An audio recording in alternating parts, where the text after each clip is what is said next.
In this video, I'm going to take you step by step through the process of creating watercolor paper pendant earrings. Watercolor paper pendant earrings are relatively easy and quick to make, and the best part about them is you can make them any size you want because they're extremely lightweight. They consist of 4 layers of 140-pound watercolor paper, and the very top layer that you see here is the layer with the painting, in this case an abstract painting. Let's begin. I'll take you step by step, right from the initial design process to the final finishing touch.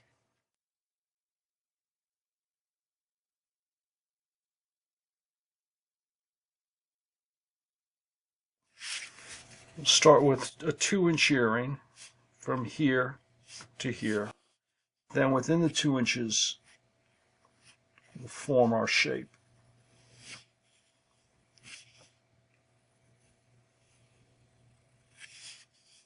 Play around with it. With nothing pre-planned, as you see here. This is a basic teardrop type shape that I'm doing a variation on. Trying to create some kind of fluidity to the form and to the line until I see something emerge that I like. Yeah, I like the way that goes in over there. Let's darken our line so we have a resolved shape.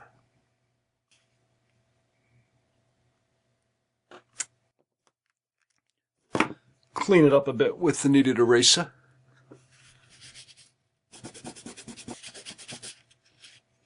I should have used a bigger kneaded eraser. But there we go. This is the unit that I actually insert into the earring. See that over there? That's the same as that. And it's crazy glued in place. This is definitely not coming out. So what we need to do is we need to build a channel into the earring that will accommodate that. And something like this will be fine. Mark that up.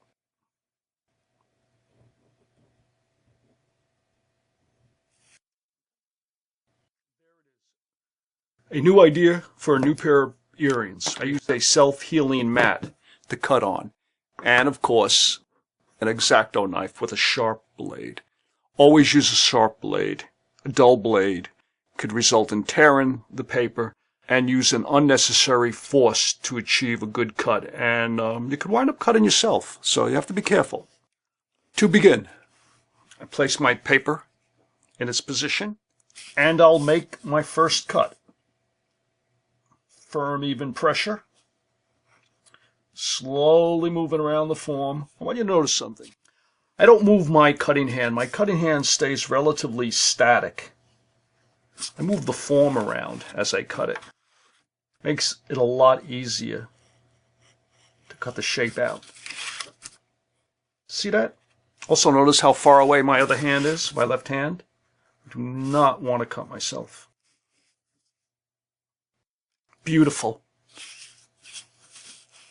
Working with a sharp blade pays off. Look at that. Beautiful. This will become part of the raw material.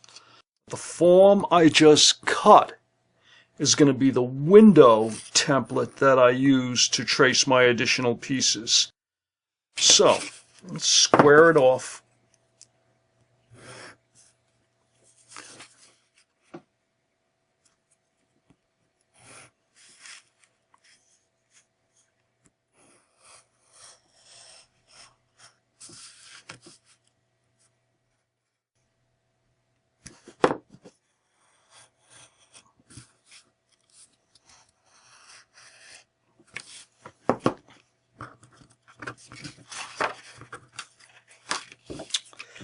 So what did we originally say? We need a total of 6 pieces, and we already have 1 cut. So let's continue. I'm going to use this as a stencil to trace the remaining pieces. 1, 2, and with this added, this is one earring. Let's do it again.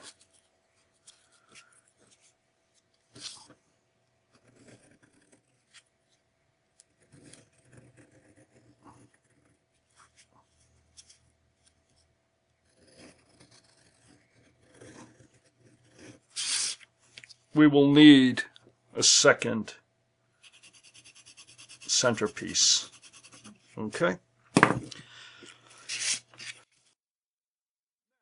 going to proceed to cut these out, and I'll be back in a minute.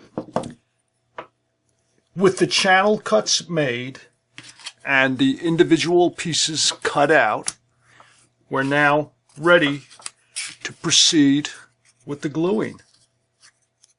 Keep in mind, to build the initial form, you need 3 layers each.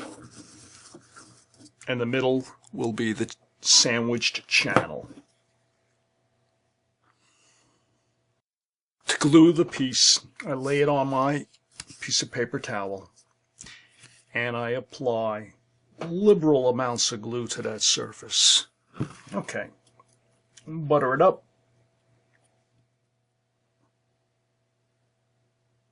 I use Glue All as my glue. It's that white glue, beautiful resiny glue. Now I lay on my second piece. Pre-cut some 18-gauge wire, and I'm going to insert it in there.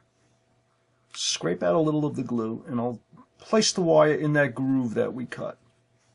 Because with the wire in place, it'll displace the glue and allow the creation of a channel. And I'll place my layer on top. I cover it and I press, making sure everything is lined up nicely. Notice my earrings have a slight curve, and I use a variety of tools to create this curve. Basically anything that's laying around. I've used coffee cans, I've used cups, pressing the form at this stage against a cup. But I recently found something very cool that gives me the perfect curve. Here it is. It was in the basement, one of the kids' globes.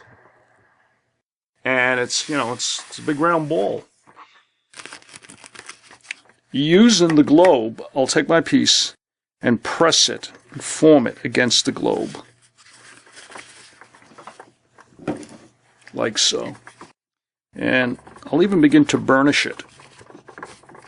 Notice I keep it sandwiched in the paper towel. That's so the glue that I'm squeezing out gets absorbed by the paper towel and doesn't go all over the place. I want to also move it around so it doesn't start to stick to the paper towel. Why do I curve it? You may be wondering why even bother? Well, aside from aesthetics, and I do think it's a nicer look to have a gentle curve on the piece like that. It's a structural issue in addition to just the look. I have found that when you leave a piece flat, and I used to, in the old days, this is how I did it. When you bake them, or even without baking, the natural process of drying, sometimes they warp and distort in unexpected and unwanted ways. I found that just giving them a slight curve prevents that. They retain their initial shape. So the curve not only looks good, it creates a form that's structurally stable.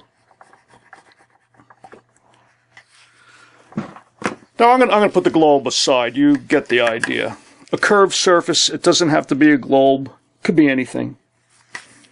I like this because it's nice and large, and it really gives you a beautiful, beautiful curve. I need to point out that since it's going to be a pair of earrings, what you want to do is when you curve it, since I have established that curve, you want to make it symmetrical so they both fall properly. In other words, you have to reverse the curve. Notice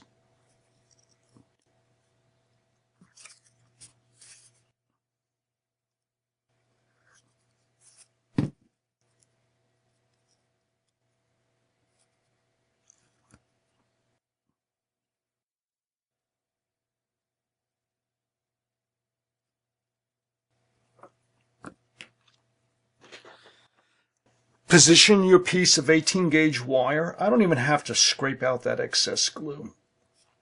The wire will effectively displace it. Apply the next layer of glue. The top. The slight curvature is correct. When worn, I'll position the ear wire so the convex side of the piece faces out and the concave side faces in. Also note, the convex side has the watercolor painting. The concave side, I use a decorative paper. You can use anything that you like. I happen to like this banana paper that I purchase. It has beautiful texture. And I let the watercolor run into it when I paint the top. After they're bone dry, I'll take sandpaper and a file, work the edge to get rid of all of the variations in the layers. The ultimate look that I want to achieve is simply one solid piece.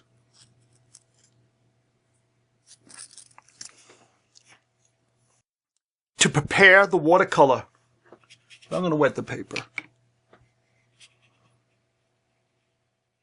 I'm not going to go crazy with my colors. I'm going to keep them relatively simple, but I'll be applying them in a way that will allow the colors to freely intermix on the paper. This is the best way, in my opinion, to use watercolor. Respect the property of the paint. Let it do its own thing. With a little guidance from you, the artist. Okay, the paper is primed. What kind of a progression do we want? I'm going to start out with a little bit of Antwerp blue. In this case, I'm going to flow the Antwerp blue on the bottom.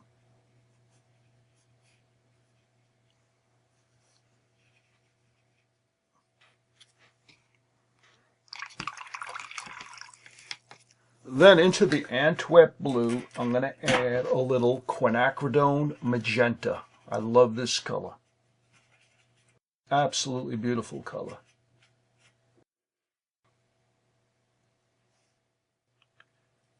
I want to avoid brushing the colors together to mix them. That ultimately will result in mud. Now into that, I'll apply a little bit of quinacridone red. Don't panic if you don't have these colors with these names. Use whatever you have. Have fun with it. Almost anything will work well with this process. You know, I'm sticking very primary, as you can tell. The earrings will be different from one another. It's a singular pair of earrings. There will be variations, but they're going to be close enough. And the best thing I can do for this right now is to leave it alone, stop playing with it. You know, the tendency is to try to do more, and sometimes less is more. Not to be corny, but it's true.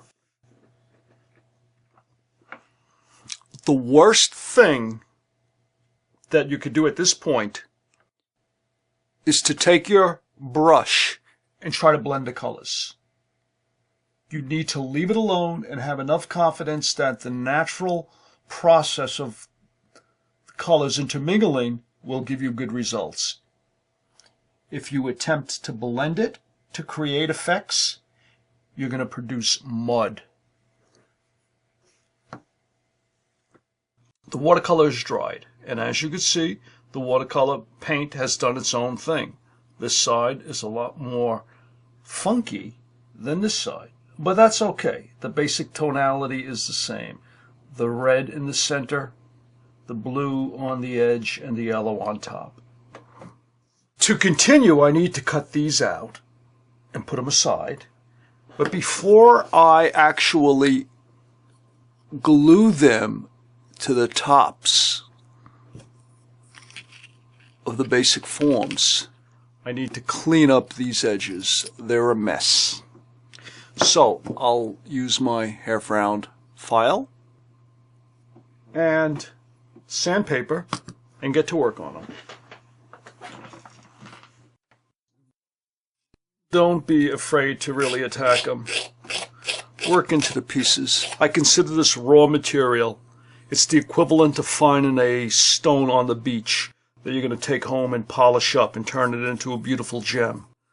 Right now, this is the rough piece. I need to refine it and turn it into something worthwhile. To file the concave side, I use the convex side of the half-round file.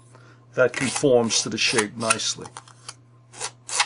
To file the convex side, the side that bulges out, I use the flat part of the file. So, I'm going to work them for a while, and then we'll continue with the gluing.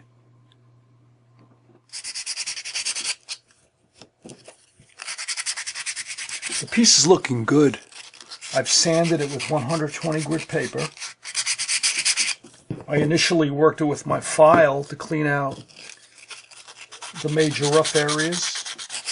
And I'm just about ready to glue the top pieces in place. I also have a piece of banana paper here that I'll be using for the back.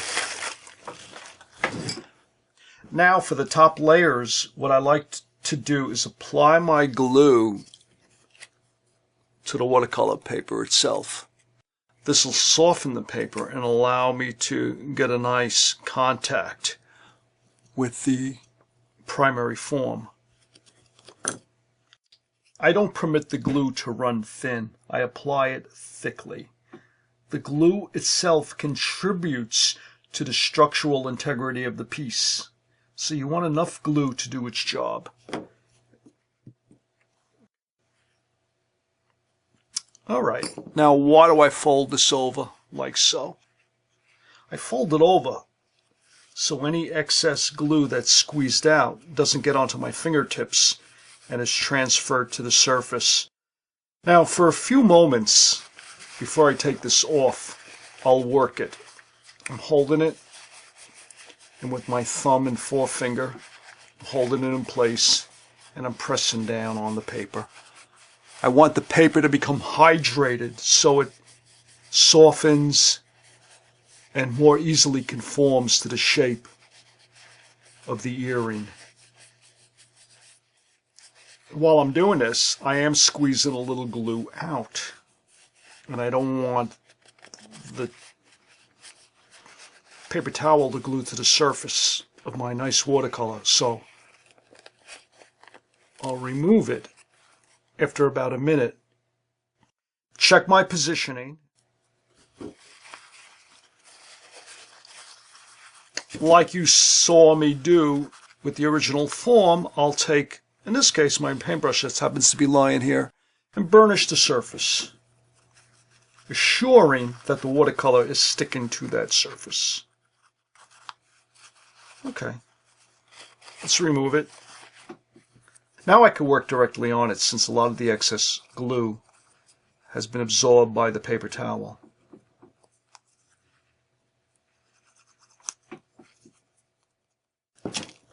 The top layers are glued in place. Still wet. Needs about an hour to dry.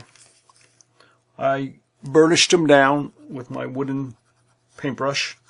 And what I'll also do right now, yeah, that's good that you see that. You notice how all of this overlaps big time. Piece still needs to be cleaned up and filed and worked. What I would like to do now is apply some of this banana paper. Place it on. Cut out some paper.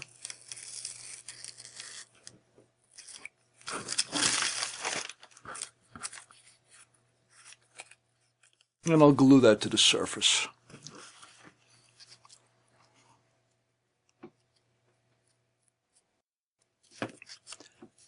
On goes the banana paper.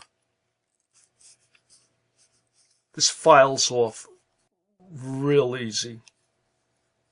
there's no need to have an exact fit. I'll do that to the other one, let them dry, and we'll be back in a while to finish it up.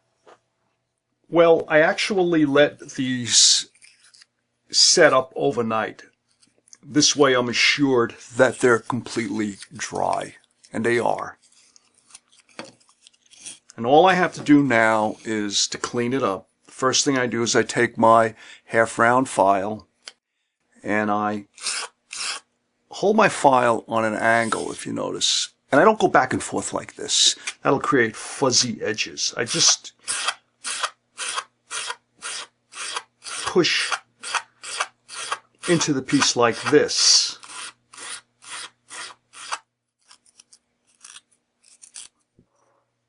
I need to say something at this stage.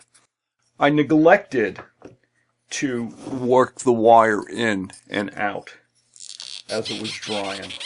As a result, the wire was firmly locked into the piece, literally glued into there, into the channel that was created.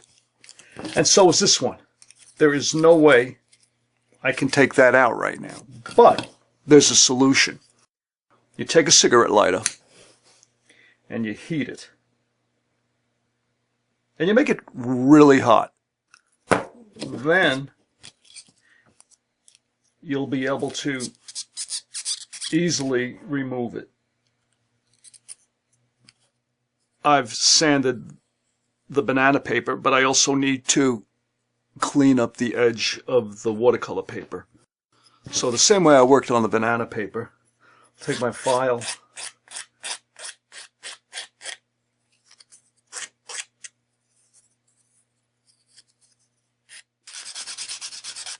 I sand it until the layers disappear and it looks like just one solid form, which it is. The more care you take into refining the piece, the more beautiful the piece will be. Pay attention to the details. And at this stage, the detail that you want to work on is the edge. And that looks like it works. I'm also going to take that wire that I burnt out and push it back into that little opening. Make sure I didn't lose it. Beautiful. Remember what I said. If it gets locked in there because you let it dry overnight and the glue is just hard around it, you can heat the wire and it will come out. The other half,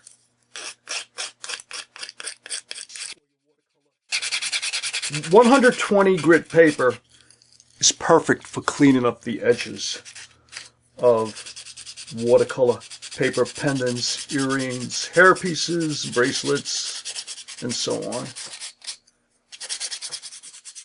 The edges on both pieces have been formed.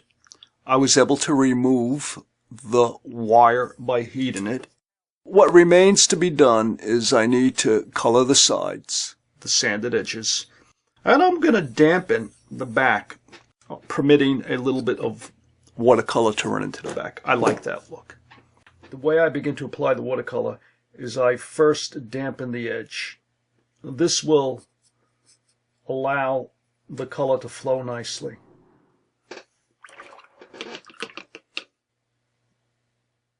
Bleed.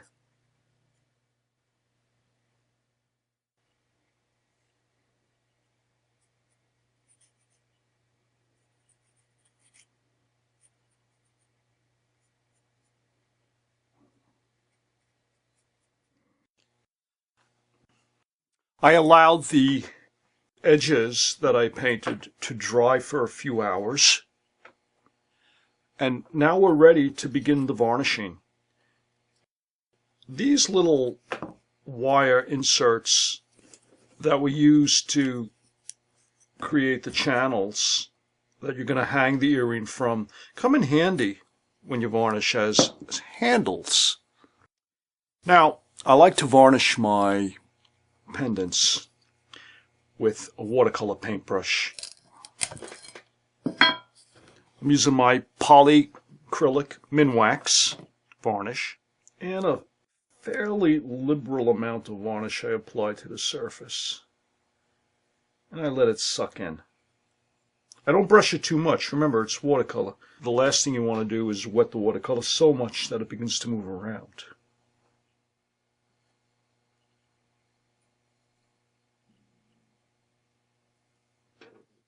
We're moving into the final varnishing stage. The piece is almost finished. But what I like to do between varnishes is I use a piece of 600 grit sandpaper, very fine sandpaper, and I lightly buff the surface between coats. That helps achieve a beautiful surface finish. But I'm careful. I just buff it. I don't want to rub too much because I don't want to rub down to the watercolor.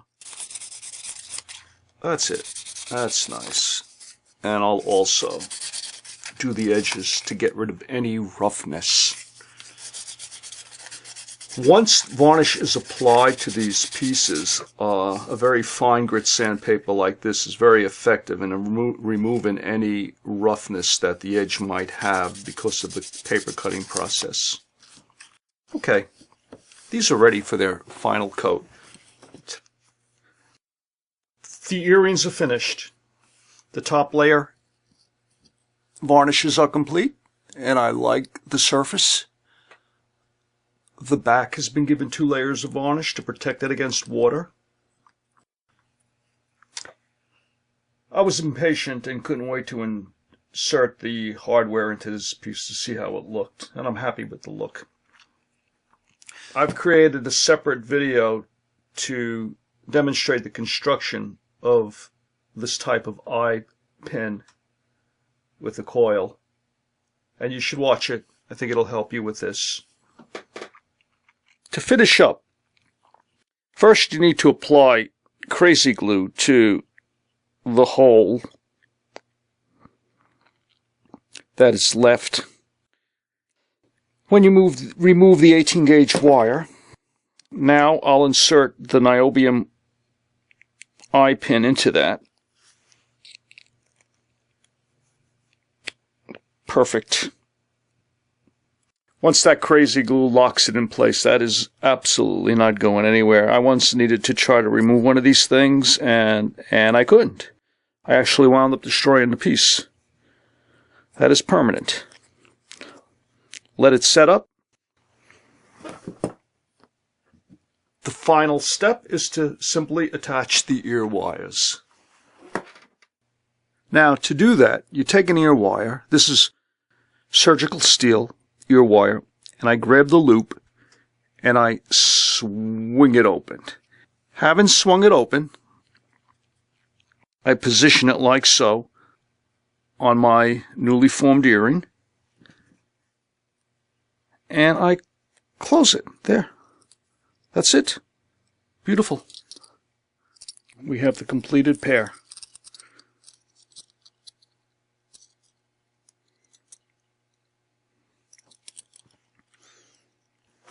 I hope you enjoyed watching this video.